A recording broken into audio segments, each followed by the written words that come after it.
अरे इकडं काय करतोय? तुला बघून वळून आलो मी. नवीन शाखा ओपन केली ना उरुळ कांचनमध्ये. इकडे कुठे हिंडतोय तू? मी गेलो होतो बुलेश्वरला, पण तुला नेमका रस्त्यात बघितल्यावर मग आलो परत. ओपनिंग कधी केली काय कळलंच नाही. ओपनिंगच्या आधी धिंगाणा चालू आहे. चल तुला दाखवतो. चल. काय निसर्गरम्य वातावरण, काय येडा आहे काय? क्वालिटी केलंय हा? हा. हे त्याला हा एकदम खतरनाक. काय अँबियन्स खतरनाक आहे हा. एकदम क्वालिटी. आप्पा आहेत का? आहे की चल घे. आप्पा नमस्कार. कार कुठे फिरतोय तू?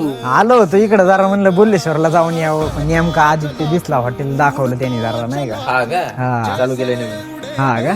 काय ओपनिंग नाही काय काय नाही तरी ओपनिंगच्या राडा. आधीच एवढी गर्दी झाल्या हॉटेलवर, ओपनिंग करायलाच वेळ नाही. आलाय आता जेवण करून जा हॉटेल दाखव सगळं. चालते चला येऊ. हो, कसं आहे बघ, बारक्या पोरांचं खेळायचं वेळ हा, सगळं नियोजन एकदम करून quality. ठेवलेलं आहे.